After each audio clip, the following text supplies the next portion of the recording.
Good evening, fellow South Africans and citizens of the world. And yeah, it's the old bugbear, Eskom, which has been completely fuckamanied. Now, what I want to talk about today is what is going to happen to Eskom in the future. I think it's a question everybody has on their lips. What is going to happen to Eskom?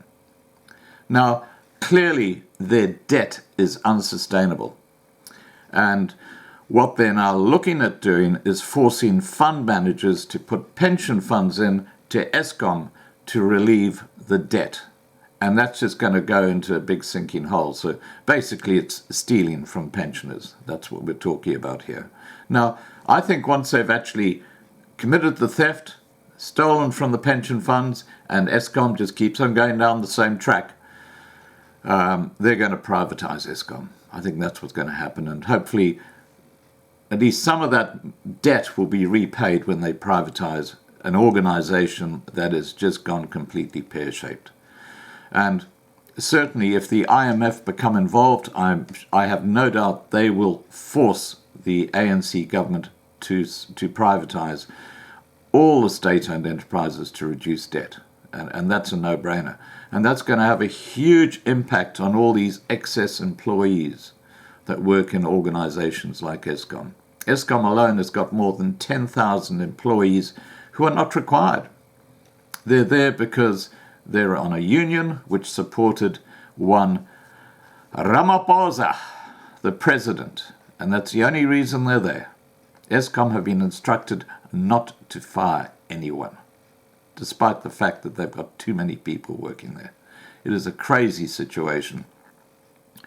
Bloomberg just wrote, Eskom Holdings, SOC Limited, the South African power utility, struggling with almost $30 billion of debt, which is getting close to 500 billion rand of debt, said it will take as long as 3 to 5 years to comply with the government's plan to split the company into 3 separate units. President Cyril Ramaphosa said in February that the company would be divided into generation, transmission, and distribution units to make it more manageable. The split is part of a rescue plan that also committed the government to pay $8.4 billion over 3 years in bailouts, and that's about 29 billion rand, I believe. Eskom ran out of cash and came close to complete collapse on multiple occasions in 2019. Jabu Mabuza, the company's interim executive chairman and chief executive officer, said in a presentation made Thursday to the company's top 500 managers. It was seen by Bloomberg. Eskom's importance to South Africa today is the only reason why the company still exists. The slideshow was confirmed by Luanda Zingitwa, Mabuza's chief of staff. Now, I just want to talk about this particular issue. We're talking about, can Eskom actually stay up? And there's a huge doubt about this. I mean, if one of their main power stations goes down, the load shedding is going to start imitating what's going on in Zimbabwe. And the impact that's going to have on South African business is going to be absolutely horrendous. The layoffs, the unemployment level, it's just going to go right through the roof. And this is a scenario that you've got to actually take in because it could happen. I mean, this ANC government is so incompetent. It is so corrupt. It is totally screwed up South Africa. Eskom is seen as a risk to the country's financial stability and could cost South Africa its last investment grade rating. And that's with Moody's. And I would put money on it. The Moody's are going to downgrade South African rand to junk in November. And when that happens, expect 20 rand plus per US dollar, and probably a lot higher. So there you go. Expected subsidies over coming years will drain money needed for other government projects, and the company's inability to carry out sufficient maintenance on its fleet of 15 coal-fired power plants threaten to cause blackouts, which have in the past slashed economic growth.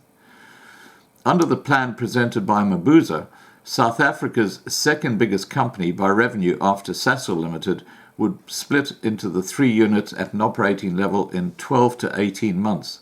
The legal separation would occur in 2 to 4 years, and the transmission unit would become a standalone state-owned company within 3 to 5 years. Generation and distribution would remain under an Eskom holding company. Mabuza also said that the company would cut annual costs by 33 billion rand or $2.2 billion and is targeting annual earnings before income tax depreciation and amortization of 79.3 billion rand compared with 31.6 billion rand in the year ended March 31st. It would also seek to develop more renewable power. Now, this issue with renewable power is an interesting one because NESRA, which actually looks after the electricity section in South Africa, is now wanting anyone who is off the grid, i.e. using solar or wind energy or whatever to create electricity, they want them to report their geographic location to NESRA.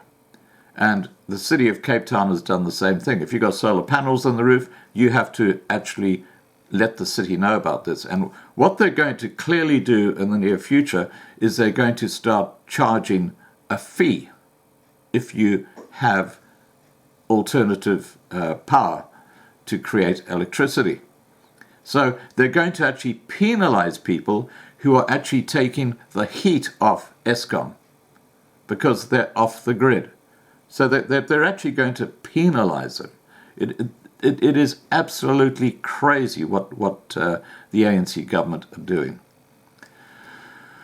Now, getting back to Bloomberg, they say the separation time, this is separating Eskom into the three parts, is a very long period, requiring bailouts in the interim, said Peter Attard Montalto, head of capital markets research at Intellidec. The fact generation will remain under Eskom Holdings would not be positive for competition or least cost. In a statement Friday, Eskom said it met with labour unions to discuss the future of the company.